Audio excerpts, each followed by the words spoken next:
Assalomu alaykum hammaga. Sizlar bilan Trading Mindset. Bugun sizlar bilan Elliot to'lqinlari, Elliot darsligimizda o'rganib o'tib ketamiz. Yaxshilab joylashib olinglar, oldinglar daftar, kitob, ruchkalar olib olinglar.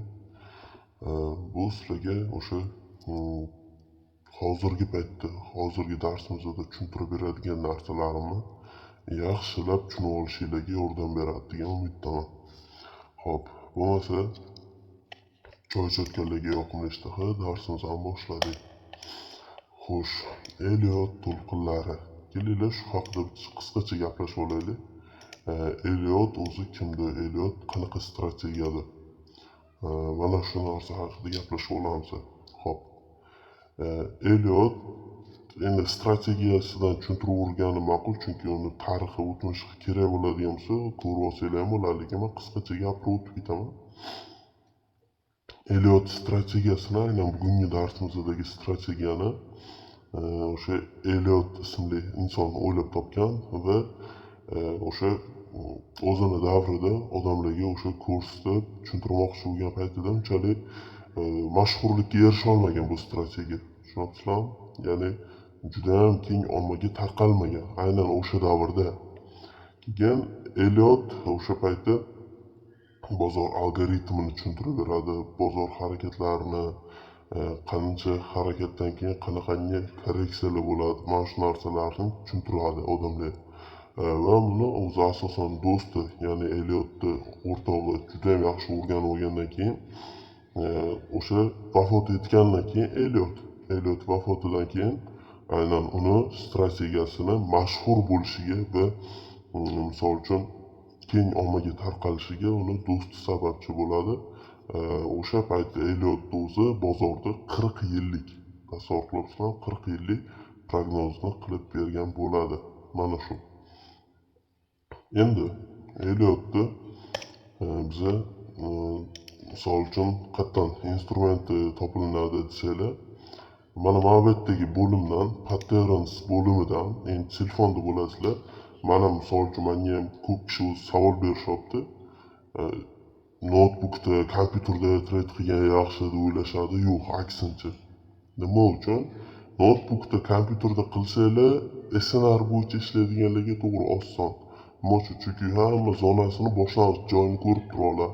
Lekin asosan kuchli algoritm bo'yicha, или scalping bo'yicha ishlaydiganlarga menimcha telefon ma'qul deb o'ylayman. Nima uchun? Chunki telefondan yaxshiroq nisbatan.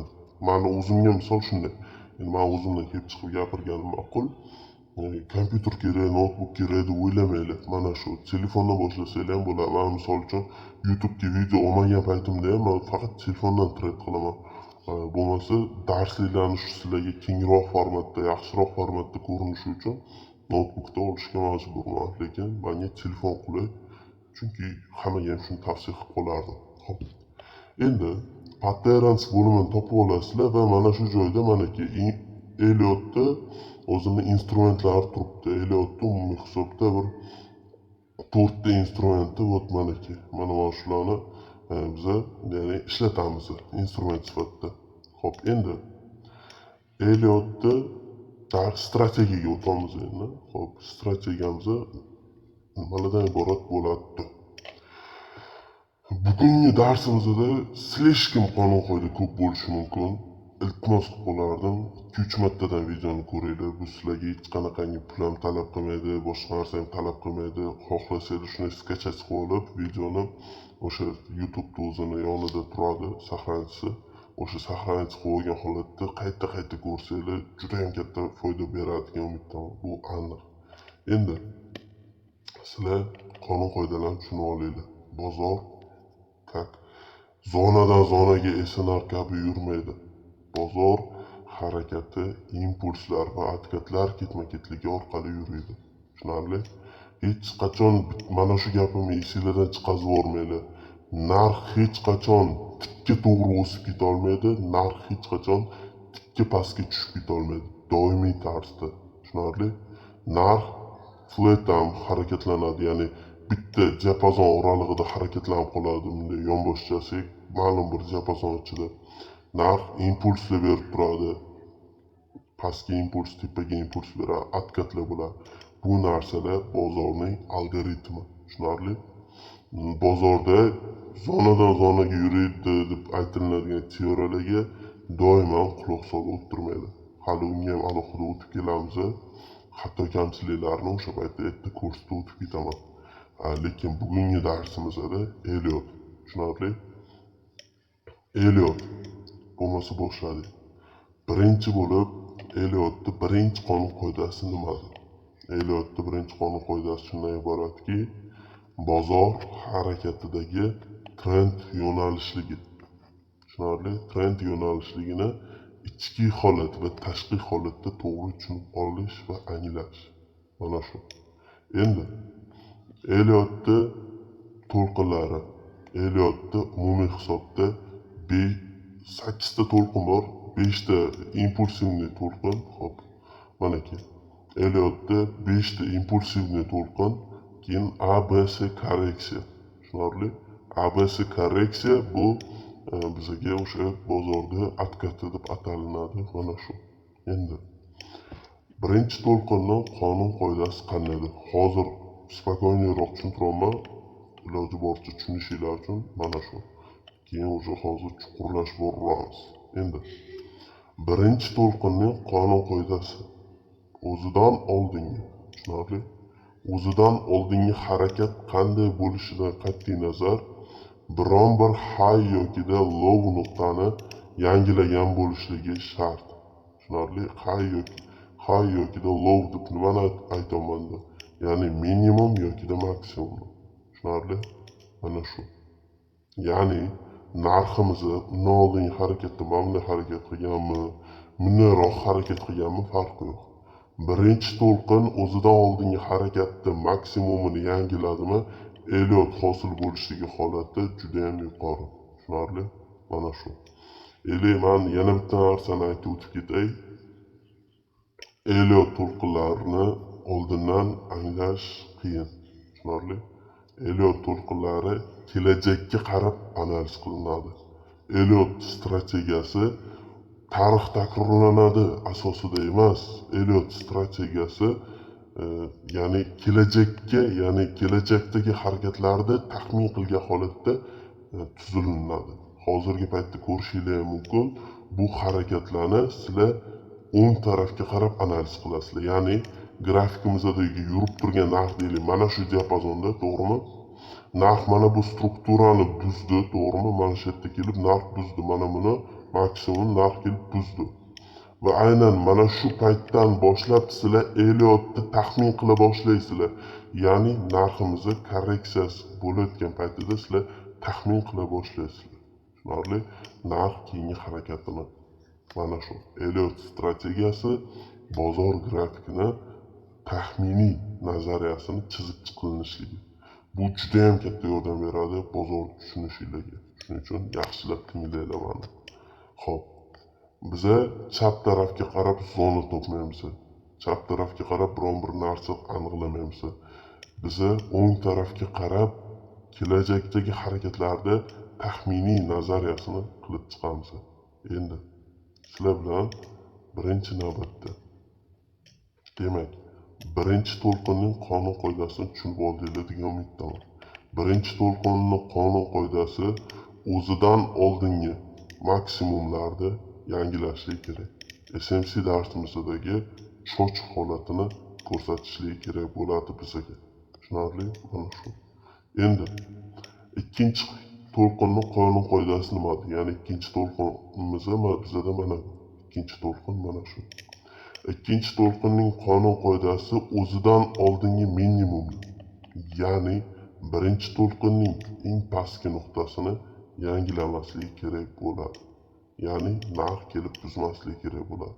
O'shanda Eliot sanaladi. Lekin narximizni ko'pincha holatlarda birinchi to'lqinning yarmigacha tushib, keyin откатini qilib, keyin narximizni impuls olishligi mumkin bo'ladi. Endi hozir to'lqinlarni tushuntiraman, qonun qoidalarini, hozir entrylarni gaplashib o'tib ketamiz. Xo'p, endi uchinchi to'lqinning qonun qoidasi qandaydir? Ikkinchi to'lqin demak bilib oldik, birinchi to'lqinning minimumini buzmaslik kerak. Uchinchi to'lqinning qonun qoidasi shundan iboratki, eng uzun to'lqin. Tushunarli? Ya'ni o'zidan oldingi va o'zidan keyingi to'lqinlarga nisbatan eng kuchli impulsivni harakatda hosil qilib beradi. Bu uchinchi to'lqin. Uchinchi to'lqin как birinchi to'lqinga nisbatan 2 yoki 3 barobar katta bo'lishi mumkin. Tushunarli? Ya'ni birinchi to'lqinni obyomiga nisbatan uchinchi to'lqinni obyomi sahal kuchliroq, kattaroq bo'ladi, impulsivniroq bo'ladi. Mana shu. Endi uchinchi to'lqin tushunarli bo'lgan bo'lsa, to'rtinchi to'lqin korreksiya. Mana bu to'lqinimiz. To'rtinchi to'lqinning qonun qoidasi shundan iboratki bizlarga to'rtinchi to'lqinning qonun qoidasi birinchi to'lqin, ya'ni birinchi to'lqinning maksimumiga, aynan mana shu to'lqinimizni maksimum nuqtasini narx kelib buzmasligi kerak. Yokida teggan mana shu joygacha tegib, keyin qaytmasligi kerak. Nima uchun? Chunki bu SNR strategiyasiga aylanib ketadi. SNR strategiyasidagi RBS zonasiga to'g'ri kelib qoladi. Mana shu. Shuning uchun bu holat bizga to'g'ri kelmaydi. Elio to'lqinlarida to'rtinchi to'lqin kichik korreksiya hosil qiladi. Ya'ni mana bu holatda как minimum mana shunaqangi holatni hosil qilib beradi. Bu to'rtinchi to'lqinning qonun qoidasi. Demak, birinchi to'lqinni maksimumiga yo kelishi yoki buzmasligi kerak. Tushunarli? Bu joygacha narx kelmasligi kerak yoki buzib o'tmasligi kerak. Mana shu. Endi 5-chi to'lqinning qonun qoidasi qandaydir? 5-chi to'lqinning qonun qoidasi o'zidan oldingi 4-chi va 3-chi raqamlarimizni, ya'ni o'sha impulsivniy откатный harakatimizni yangilashlik kerak bo'ladi. Ya'ni 3-chi to'lqinni maksimum desak to'g'riroq bo'ladi. Mana shu. 3-chi to'lqinning maksimum nuqtasini 5-chi to'lqinimizda yangilashlik kerak. Va unchalik ko'p ham impulsivniroq bo'la olmaydi bu. Lekin ba'zan holatlarda men kuzatganman, narximizni impulsivniroq ham bo'lib ketib qolishligi mumkin bo'lib qoladi. Endi bu bozor harakati. Buni nima desam, chista bir xil qonun qoida bilan sudiraverib bo'lmaydi. Mana shu. Lekin qisman aynan ma'nosi shundan iboratki, 3-chi to'lqindan keyingi harakatimizda 5-chi to'lqin, o'sha 3-chi to'lqinning maksimumini 5-chi to'lqin yangilashlik kerak bo'ladi. Demak, bitta tez va qisqa yana takrorlab olamiz. Birinchi to'lqinning qonun qoidasi o'zidan oldingi deganda mana bu nazarda tutiladi. O'zidan oldingi maksimumni yangilashlik kerak. Ikkinchi to'lqinning qonun qoidasi birinchi to'lqinning minimum nuqtasini, ya'ni pastki nuqtasini yangilamasligi kerak bo'ladi. Tushunarli? Mana shu. 3-chi to'lqinning qonun qoidasi eng uzun to'lqin. Birinchi to'lqinga nisbatan 2-3 barobar yuqori impulsivniroq bo'ladi, ya'ni kuchliroq bo'ladi. Demak, 4-chi to'lqinning qonun qoidasi. 4-chi to'lqinning qonun qoidasi birinchi to'lqinni maksimumigacha narx tushib qo'ymaslik kerak bo'ladi. Narximizni buzmasligi ham kerak bo'ladi. Bu bizada 4-chi to'lqinning qonun qoidasi. 5-chi to'lqinning qonun qoidasi. O'zidan oldingi 3-chi to'lqinning maksimumi, tushunarli? O'zidan oldingi deb, ya'ni maksimumga nisbatan aytaman. O'zidan oldingi bo'lsa 4-chi to'lqin sanaladi, lekin men endi uzr, chalkashib ketdim, xo'p. 3-chi to'lqinning maksimumini 5-chi to'lqin yangilamaslik kerak. Menimcha tushuniladi degan umiddaman. Endi bizada keyingisiga o'tamiz. Bularni o'chiramiz, liniyalarni o'chirib olib, xo'p. Bo'ldi. Mana o'chirdim. Endi bizada keyingi to'lqinlar ABS korreksiya deb ataladi. ABS to'lqinlari. ABS to'lqini korreksiya narximizdagi откат sanaladi. Ko'p kishi mana shu bilan Elliot yakunlanadi deb o'ylaydi. Ya'ni ABS harakat bilan Elliot to'lqinlar tugadi deb o'ylab qoladi, lekin bu aksincha. Buni hozir oxirroqda tushuntirib beraman. Bizada A to'lqinimizni mana bu harakatda, sel harakatda bo'ladi. Agarda bizadagi 5 ta valna deydi, 5 ta impulsivni harakatimizni bay harakatda bo'lgan bo'lsa, demak ABC korreksiyamizdagi harakat A to'lqini pastga harakat qiladi. Agarda sel harakat qilgan bo'lsa 5 ta harakatimizda ABC esa bay harakat beradi. Endi menimcha tushunasizlar. Xo'p, A harakatimizni selga tushadi. B harakatimizni yuqori nuqtani yangilolmaydi. S harakatimiz esa 3-to'lqinga yaqin bo'ladi. Tushunarli? Ya'ni 3-to'lqin o'zidan oldingi harakatlarga nisbatan 2-3 barobar katta bo'lgan bo'lsa, S to'lqinimiz 1,5 barobar, 2 barobar katta bo'ladi. Tushunarli? Ya'ni S to'lqini 3-to'lqinga o'xshash to'lqin sanaladi. Bu bizani ABC qonun qoidalarimiz edi. Endi bu narsani tushungan bo'lsanglar, hop,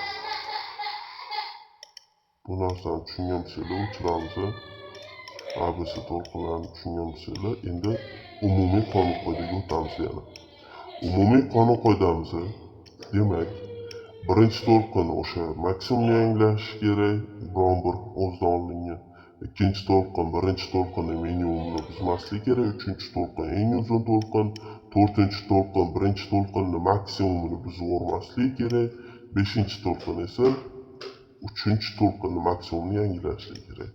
Endi bularni qo'shimcha yig'indisi ABC holati bilan endi tushuntiraman. A harakatimizni to'rtinchi to'lqinning, tushunarli? A harakatimizni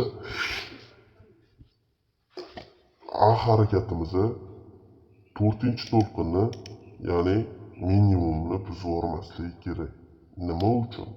Chunki bu bir holatda yangilaydi, ikkinchi holatda yangilamasligi kerak. Tushunarli?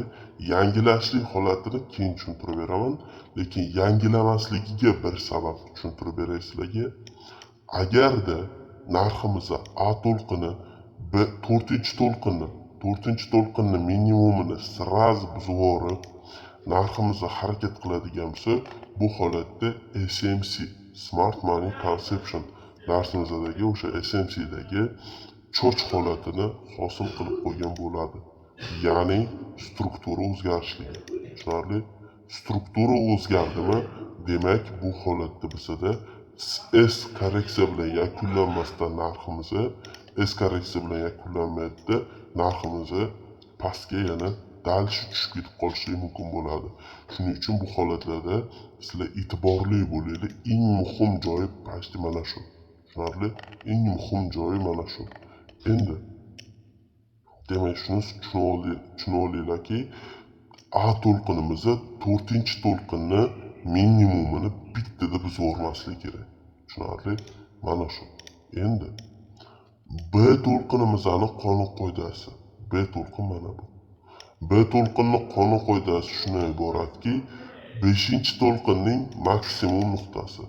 5-to'lqinning maksimum nuqtasini yangilamasligi kerak. Bu nima degani? Bu holatda agarda narximizni maksimumni yangilaydigan bo'lsa, demak hali trend davom etmoqda. Tushunarli? Demak hali impuls bizada mavjud. Shuning uchun bay harakatimiz mavjud degan ma'noga ega bo'ladi. Shuning uchun B to'lqinimizni Elliot to'lqinlariga qaraganda, ya'ni o'sha B to'lqinimizni korreksiya hosil qilib beradi. Xo'p, endigi holatda S to'lqinimizni B to'lqinni tushuninglar degan umiddaman. 5-to'lqinni maksimumni yangilamaslik kerak. S to'lqini boya aytganimdek 3-to'lqinga nisbatan yaqin bo'ladi. Ya'ni o'xshash bo'ladi. Nima taraflama? Bu 3-to'lqinimizni o'zidan oldingi harakatlarga nisbatan 3 barobar impulsivni bo'lsa, S to'lqinimiz esa 2 yokida 1,5 barobar impulsivniroq bo'ladi. Mana shu bizada. Xo'p. Menimcha Elliotni qonun qoidalarini tushuninglar degan umiddaman. 20 minut vaqtimiz past shunga ketdi. Xo'p,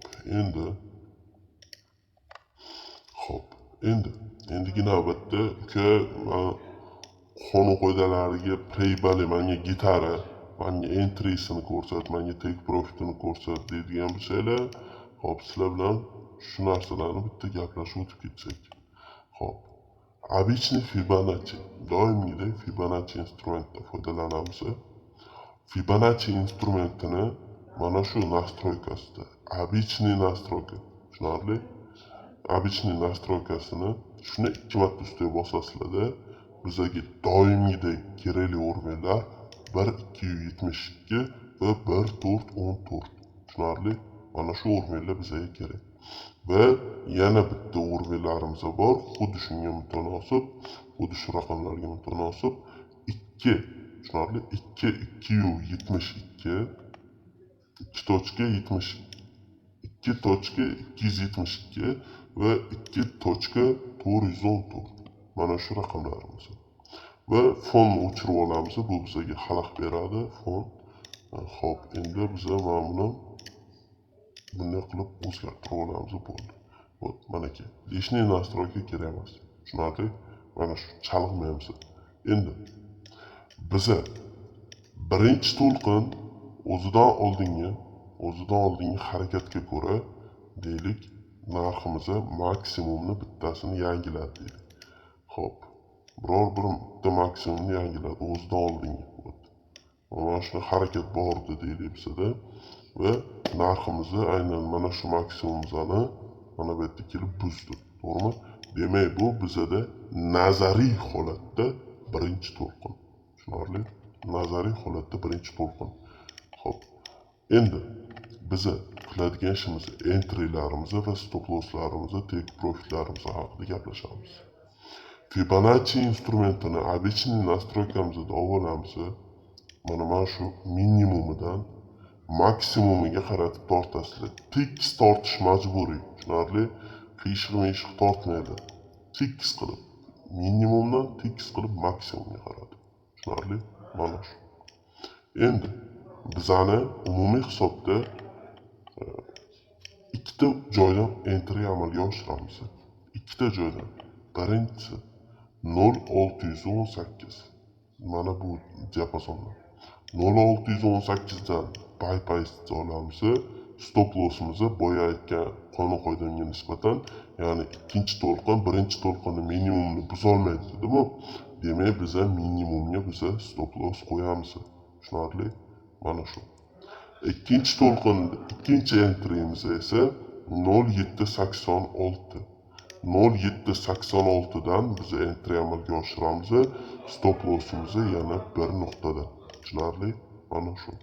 O'zi ko'pincha aksariyat hollarda narximiz 0786 gacha ham tushib beradi.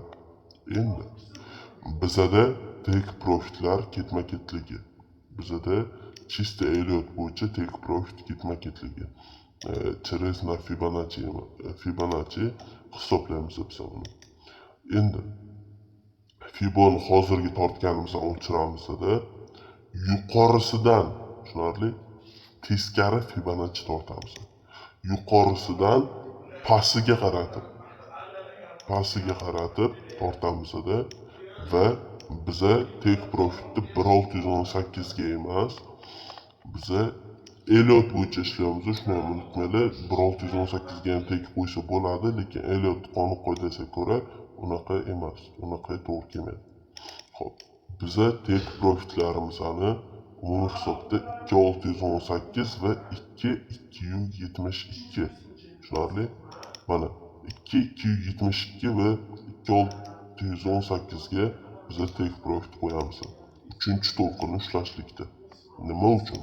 Chunki uchinchi to'lqin bizda impulsivliroq bo'ladi va biz har xil joyda take profit olmasdan bittada juda ham kuchli take profit olishlik. Bu menimcha juda ham katta yordam beradi degan umiddaman sizlarga. Mana shu. Ya'ni 2272 ga qo'yishligimizning sababi boya aytganim kabi ba'zi harakatlarga nisbatan 2 barobar katta bo'ladi dedim-ku. Mana shu sababli 2272 ga qo'yishimizga biz как majburmiz. Tushunarli? Mana shu. Bu 3-to'lqindagi entry holati. Ya'ni 3-to'lqinni biz mana shu, ya'ni entrylarni amalga oshirgan holatda amalga oshiramiz. Tushunarli? Bu 2272 va 2618 bizani asosiy take profit zonalarimiz. Endi buni o'chiramiz Fibonacci'da. Fibonacci'da o'chiramiz va entry'ni ham o'chiramiz, chunki chalg'itmasin sizlarni. Mana shu. Xo'p, endi bizani 3-to'lqin hosil bo'ldi va korreksiya ham hosil bo'lmoqda. Endi nima qilamiz?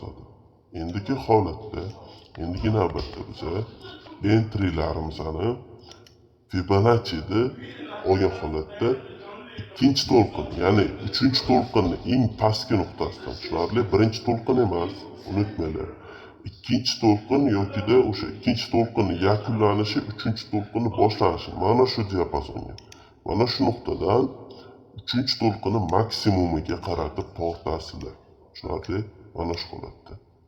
Va endigi navbatda bizadagi entry diapazoni 0.382 va 0.5 ga aylanadi.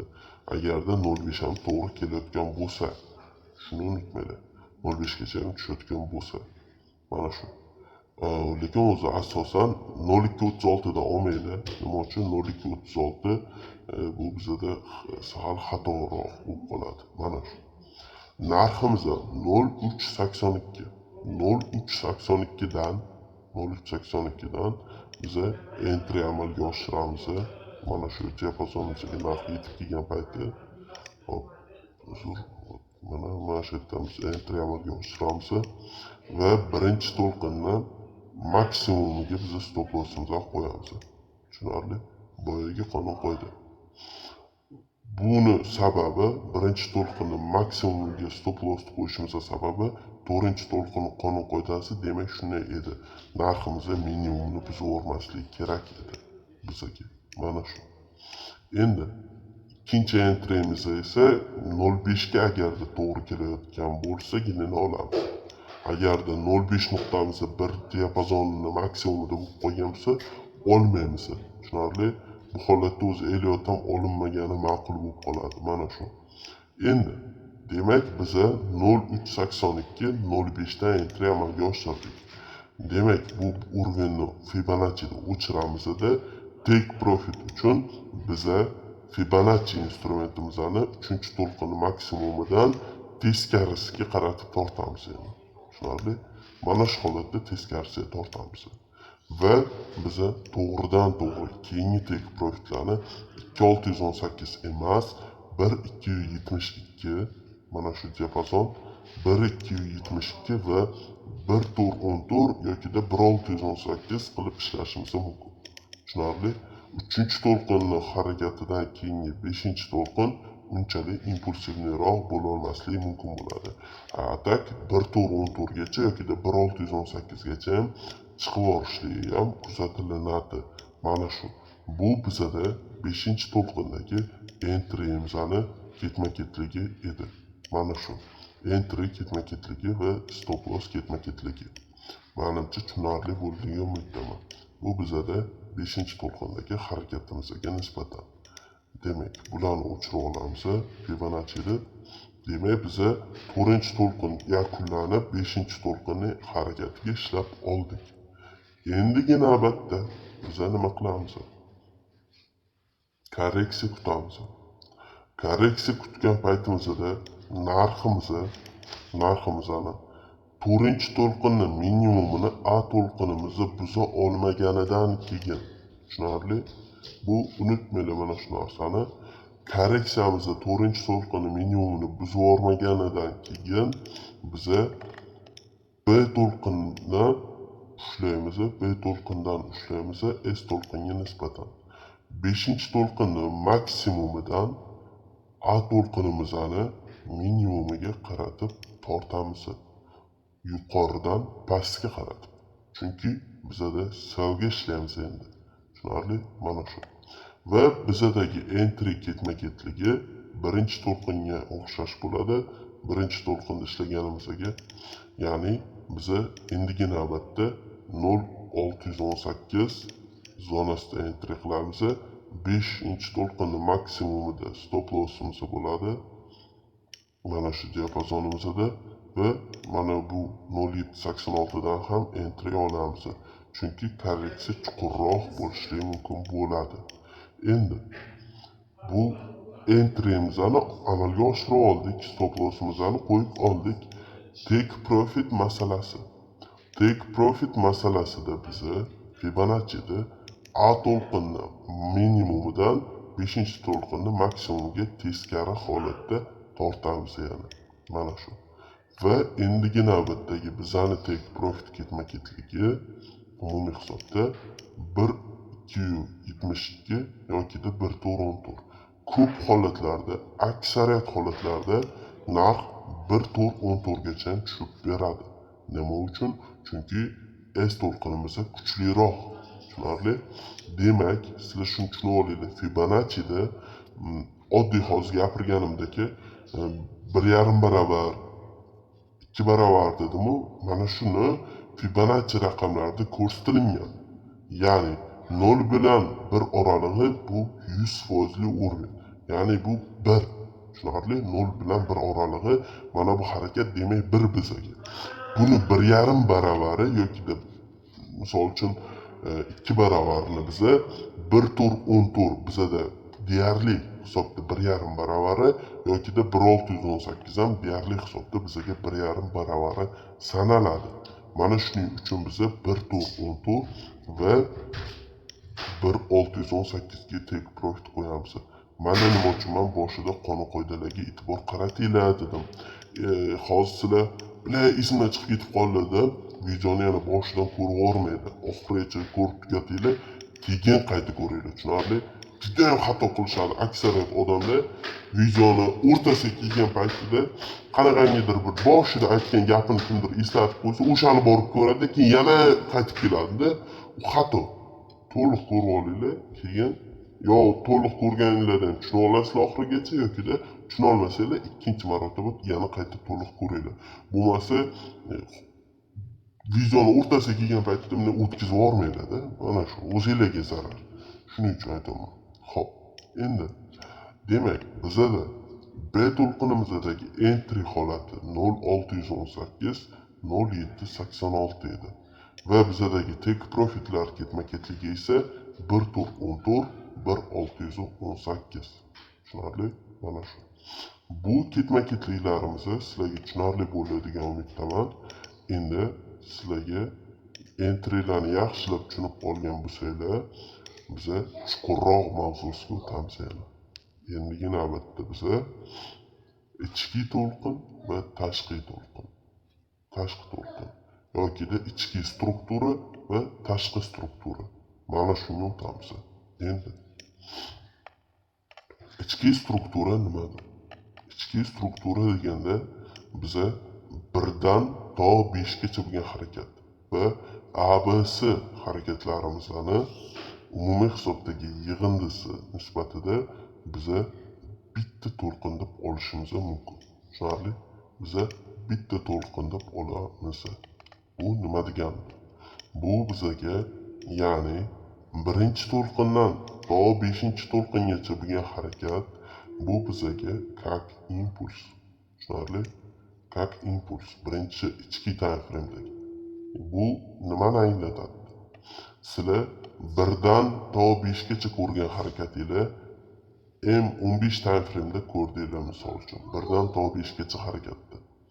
Lekin sizlar H4 yoki da H1 time frame'da qaraydigan bo'lsanglar, bu harakatlar atiga bir taraflama, ya'ni hosil qilingan impuls sanaladi. Tushunarli? Impuls sanaladi. Bu harakat bizada 1 dan to 5 gacha bo'lgan harakatimiz umumiy hisobda birinchi to'lqin, ya'ni 1 dan 5 gacha bo'lgan harakat katta time frame uchun birinchi to'lqin. Keyingi harakatlar esa 4-5 ketadi yana. Tushunarli? Ya'ni narximizni 5 ta harakat qildi ABC bilan va 3-to'lqinimiz bayga, ya'ni maksimumga 4-to'lqin mana bu holatda va 5-to'lqin mana bu holatda hosil bo'ladi. Tushunarli?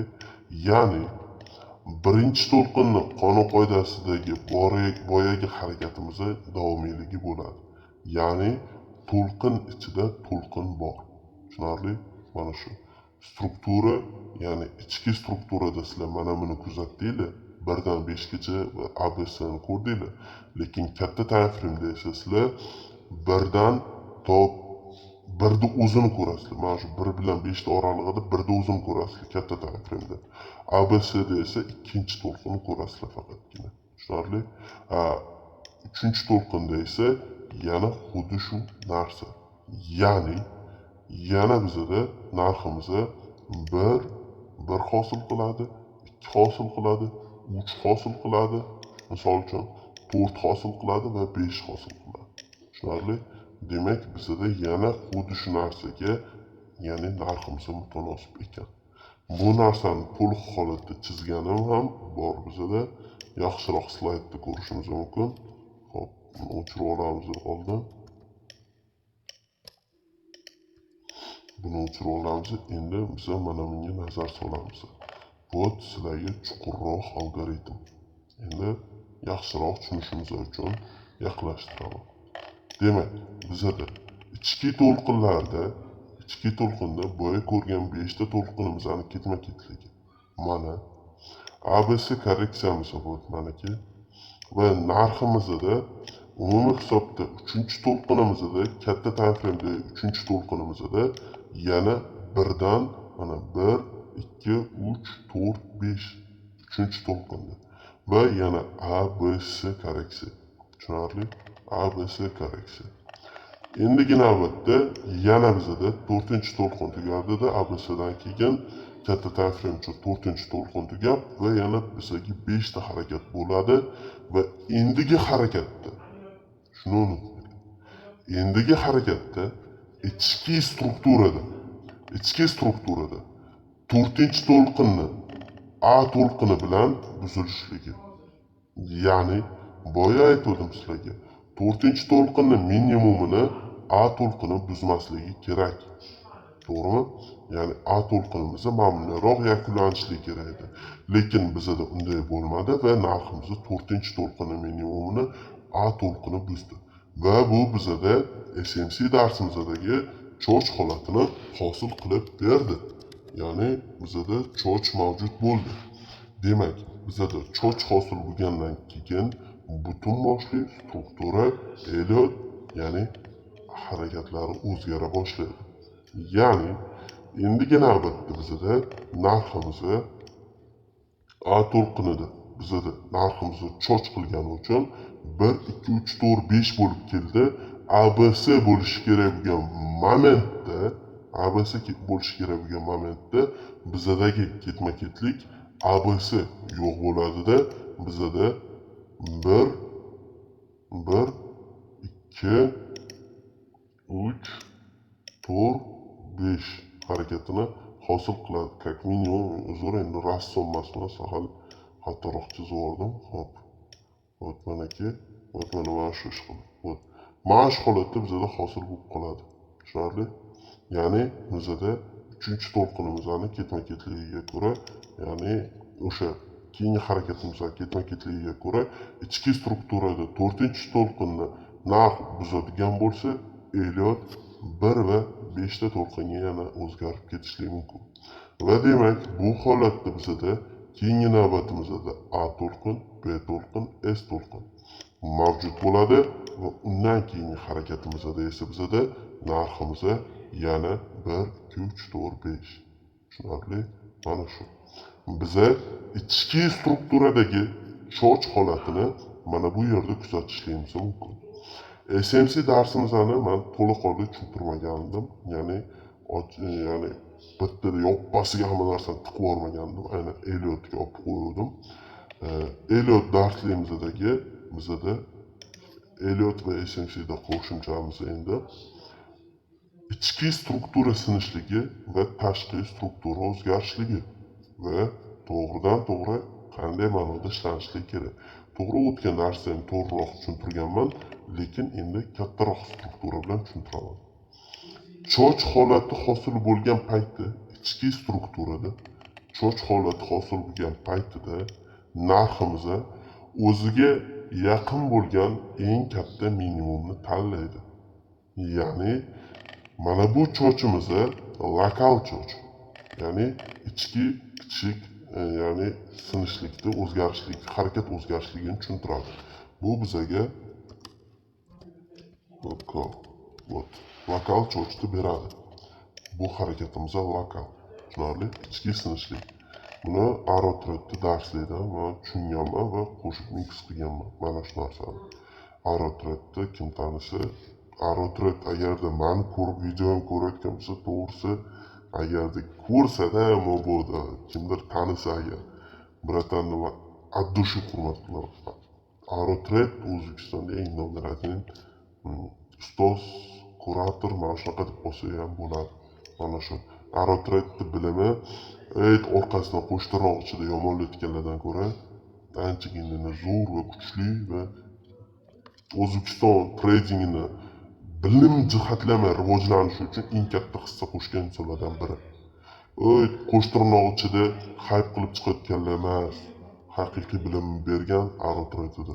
Uni O'zbekistondagi treyderlarni aqllilari bo'lsa tushuna oladi bu narsani. Endi lokalda tushuniga lokal cho'ch, ya'ni ichki struktura sinishligi va endi bizadagi minimumga nisbatan narximizni global cho'chni tanlaydi. Tushunarli? Global cho'chimiz bizda qayerda?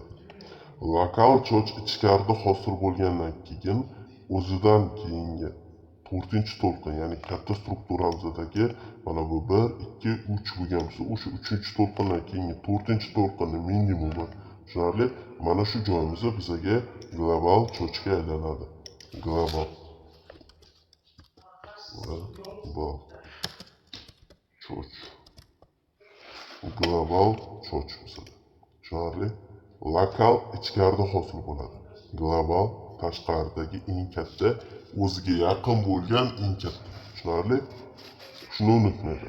Va misol uchun mana bu joydagi ikkinchi minimum deb sanalmaydi. Tushunarli? Misol uchun lokaldan keyingi minimum sanalmaydi.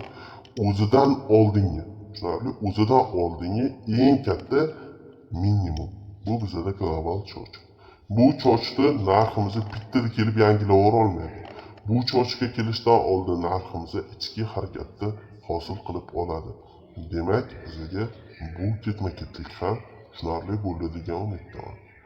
Sizlar bilan mana shuncha narsani o'rgandik.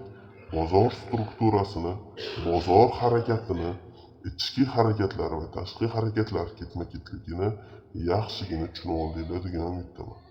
Endi sizlarga bonus tariqasida Elliot to'lqinlarini aniqlashga qiynaladigan bo'lsanglar, Elliotni oldindan keyingi harakatini emas, Elliot hosil bo'lganini grafikdan ko'ra olishinglar uchun sizlarga indikator aytib o'tib ketaman. Elliot Wave mana bunisini, tushunarli? Mana bunisini shunday videoni pauza qilgan holatda Trading View'dan qidirasizlar, mana shu indikator joyidan va o'rnatib olasizlar. O'rnatilganda menda hozir yo'q, bunisi emas ekan va uzr, bu signal beradigan ekan. Uzr, xo'p, bu signal berayotgan edi hozir. Mana bunisini qo'shasizlar, mana Elliot Wave Lux Algo EP deb qo'ygan. Tushunarli? Mana shuni qo'shasizlar va manaki bizada katta Elliot to'lqinlar manaki grafikimizdagi Elliot to'lqinlarining mana 1dan 5gacha hosil qilyapti. Mana bu yerda mana 1, mana 2, mana 3. Bu yerda haqiqiy qonun qoidasi bo'yicha to'g'ri kelmagan. Indikatorda bu, indikatorda sizlar misol uchun idealniy ko'rinishda ishlata olmaysizlar. Idealniy ko'rinishda faqat sizlar aniqlay olasizlar. Shuning uchun ham indikatorlarning ko'pi yaxshi deb bo'lmaydi. Shuning uchun o'zingizlar aniqlaganingizlar teng kelmaydi. Atak bizda mana bu yerda bo'lar bo'lmas variantidan ko'rsatib qo'yibdi bu yerda. Mana bu yerda esa mana keyingi ketma-ketligida mana birinchi to'lqin deyapti, ikkinchi to'lqin, uchinchi to'lqin, 4 va 5. Mana shu holatda o'tyapti. Ishqilib Elliot to'lqinlarini mana bu yerda misol uchun birinchi to'lqin, ikkinchi to'lqin, uchinchi to'lqin, 4-to'lqin va mana 5-to'lqin. Mana ko'ryapsizlar, idealniy Elliot. va bizada keyingi to'lqinga ko'ra 5-to'lqin hosil bo'ldi va A to'lqinimizni strukturani 4-to'lqini maksimumini yangiladi. A to'lqinimizni hosil qildi bu holatda indikator hisoblashicha va bizada B to'lqinimiz yana hosil bo'ldi va keyingi holatga ko'ra S to'lqinimiz va bizada bu yerimizda bu joyda biza struktura o'zgargandan keyin откатni ko'rmoqdamiz va keyingi impulsini bu ichki holatda o'zini impulsini hosil qilib bergan. Bu endi ichki trend holati. Endi M1 timeframe'da maslahatim Elliot kuzatmanglar, misol uchun mana bo'sh joylar juda ham ko'p bo'lib ketadi. Mana Elliot harakatlari ko'p bo'lib ketadi. А так вот mana Elliot to'lqinlarida вот mana bu ham idealni как hosil bo'lganda ko'rsatyapti indikator. Mana birinchi to'lqin, ikkinchi to'lqin, uchinchi to'lqin, to'rtinchi to'lqin va 5 impulsivniy bo'lib ketgan ekan. Mana o'zingizlar ko'rishingiz mumkin. Mana ichki trendni ham ko'ryapsizlarmi? Mana bu yerda 2 dan 3 gacha hisoblayapti. Mana bu yergacha 3 deb hisoblayapti. Lekin buni ichida ham trend mavjud. Tushundinglarmi? Ya'ni bozordagi idealniy bo'lmasa ham asosiy struktura ichki va tashqi strukturalardan iborat bo'lgan holatda harakat amalga oshiradi. Tushunarli? Bu narsa juda ham ahamiyatli sanaladi bizga. Sizlar bilan Trading Mindest bo'ldi. Darslarimiz tushunarli bo'ldi degan umiddaman. Agarda kimdir videolarimizni hozirdan ko'rib boshlayotgan bo'lsa, maslahatim kanalimizda 4 ta video darslik qo'yilgan, o'shalarni ko'rishni tavsiya beraman. Video yoqqan bo'lsa yoki nimadir joyiga tushunmagan bo'lsanglar, kommentda izohlarda yozinglar yoki Telegram lichkam bor, kanal biosida kanalga kirib, o'sha ссылкаlar joyidan topsanglar bo'ladi, lichkam, Telegram lichkamni. Va like bosinglar, bu YouTube algoritmiga yoqadi, mana shu. Endi oddiygina harakat sizlardan. Men 50 minut dars o'tdim bu yerda, sizlar esa 1 sekund vaqtingiz ketdi degani. Endi bu yerda kim ko'p vaqt sarflagani emas, prostaki shuncha qilingan harakatni sal bo'lsa-da qadrlashinglarni so'rab qolardim. Chunki o'tgan safargi qo'yilgan videomizda уже zo'rg'a 47 ta, 50 ta, 30 ta like bu menimcha uyatliroq degan umiddaman. Iloji boricha ko'proq bo'lsa, ko'proq bizani kuzatuvchilarga ega bo'ladigan bo'lsa, men ham to'laqonli zo'r narsalarni tushuntirib beraman. Bonus tariqasida 7 kundan keyin mana shu Elliot strategiyasini to'laqonli darslik qilib daftarga yozib, mana shu taxlagan insonga bonus tariqasida Elliotni sekreti bor. Meni o'zim o'ylab topgan sekret, mana hech qayerda yo'q. Seriyozniy gap. O'sha sekretni o'rgataman. U sekretni bozorda любой bir momentida ishlatsanglar bo'ladi. 7 kundan keyin mani lichkamga to'laqonli uyga vazifa, men aytgan qonun qoidalar yozilgan daftar qilib yuritib kelayotgan, mani videolarimni ko'rib yuritib kelayotgan insonga 95% ishlaydigan shaxsiy bitta strategiyamni faqatgina bitta insonni kanalda aniqlab olaman, Telegram kanalimizda va o'sha insonga o'rgataman, как yo lichkasida yoki biron bir yo'lni qilib beraman qilib. Hammaga rahmat, ishlaga omad, sog' bo'linglar, salomat bo'linglar. Sizlar bilan Trading Mindest bo'ldi.